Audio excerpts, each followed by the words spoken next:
حضرت خواجہ حسن بصری رضی اللہ تعالیٰ عنہ بہت بڑے ولی کامل اور مولا کائنات علی المرتضیٰ کے یہ خلیفہ تھے، اور سلسلہ چشتیہ کے چشم و چراغ پہلے چشم و چراغ حضرت خواجہ حسن بصری رضی اللہ تعالیٰ عنہ۔ اور حضرت خواجہ حسن بصری رضی اللہ تعالیٰ عنہ کی کرامت آپ کے سامنے میں عرض کرنا چاہتا ہوں۔ اللہ اکبر۔ حضرت رابعہ بصری، انہیں رابعہ کہتے ہیں۔ رابعہ آپ کا نام نہیں، آپ بہنوں میں سے آپ کا چوتھا نمبر ہے، اور 4 کو عربی میں رابع کہتے ہیں، اسی لیے رابع کی وجہ سے آپ کو مؤنث ہونے کی وجہ سے رابعہ کہتے ہیں۔ رابعہ بصری بصرہ کے اندر رہنے والی تھی، بہت بڑا مقام ہے حضرت رابعہ بصری رحمت اللہ علیہ۔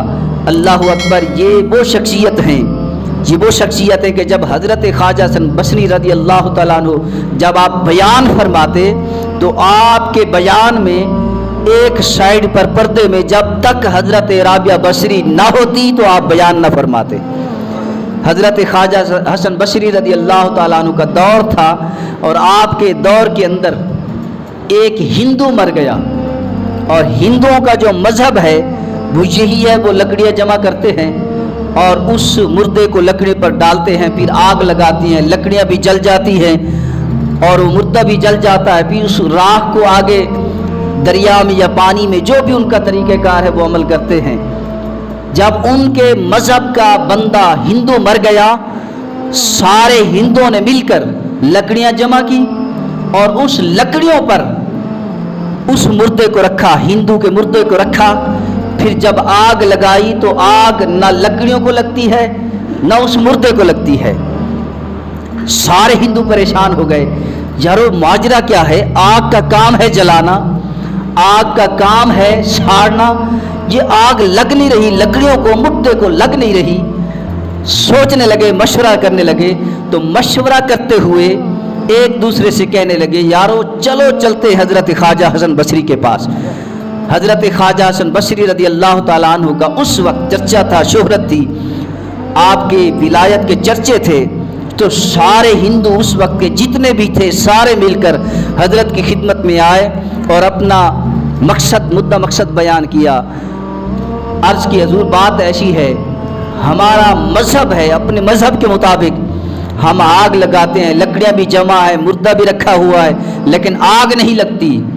حضرت خواجہ حسن بصری نے ایک لمحہ کے لیے آنکھ کو بند کیا، بند کرنے کے بعد پھر کھولا۔ آپ نے فرمایا جس جگہ لکڑی جمع ہے اس جگہ سے جگہ کو چینج کر لو، لکڑی کو وہاں سے ہٹا کر جگہ چینج کر کے پھر آگ لگاؤ۔ ہندو جب واپس گئے تو لکڑی ہٹا کر، یعنی جگہ چینج کی، اس جگہ سے ہٹا کر دوسری جگہ پر لکڑیاں رکھی، پھر اس مردے کو رکھا، پھر جب آگ لگائی تو آگ لگ گئی، مردہ بھی سڑ گیا، لکڑیاں بھی سڑ گئی۔ پھر بھی ہندو پریشان ہو گئے کہ ہمارا مقصد تو پورا ہو گیا، ہمارا کام پورا ہو گیا، ہم مقصد میں، اپنے مذہب میں، اپنے پورے کام میں کامیاب ہو گئے، لیکن وجہ کیا تھی کہ پہلی جگہ پر آگ کیوں نہ لگ رہی تھی، نہ لکڑیوں کو نہ مردے کو؟ پھر سارے ہندو مل کر پھر حضرت خواجہ بصری کے پاس آئے، حضور ہم مقصد میں کامیاب ہو گئے، ہمارا مقصد پورا ہو گیا، لیکن ہمارا دوسرا سوال یہ ہے، آپ یہ بتائیے کہ پہلی جگہ پر آگ کیوں نہیں لگی؟ حضرت خواجہ حسن بصری نے فرمایا میں تمہارے ساتھ چلتا ہوں، تم بھی چلو۔ جب وہاں پہنچے تو آپ نے فرمایا یہاں پر گڑھا کھودو۔ جب گڑھا کھودا گیا تو اس گڑھے کے اندر سے اونٹ کی ہڈیاں نکلی۔ اونٹ کی جب ہڈیاں نکلی تو آپ نے فرمایا، حضرت خواجہ حسن بصری نے فرمایا یہ اونٹ کی ہڈیاں ہیں، یہ وہ اونٹ ہے جس اونٹ پر ایک حافظ قرآن بیٹھ کر قرآن کی تلاوت کرتا تھا۔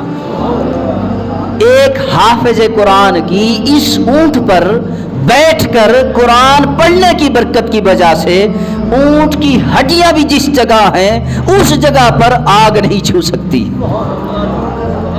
اور جس کے سینے کے اندر سارا قرآن ہو اس کی شان کیا ہوگی؟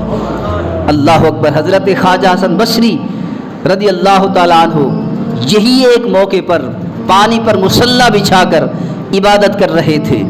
حضرت رابعہ بصری رضی اللہ تعالیٰ عنہ جب آئیں دیکھا کہ حضرت خواجہ حسن بصری پانی پر مصلی بچھا کر عبادت کر رہے ہیں تو رابعہ بصری نے کہا یہی ولایت ہے؟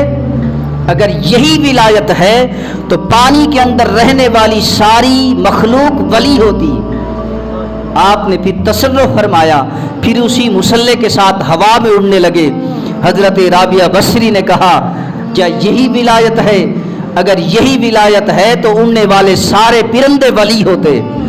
حضرت رابعہ بصری نے فرمایا، کہا کہ اے حسن بصری، نہ یہ ولایت ہے نہ وہ ولایت ہے، اصل ولایت مقام دل ہے، اصل ولایت مقام دل ہے۔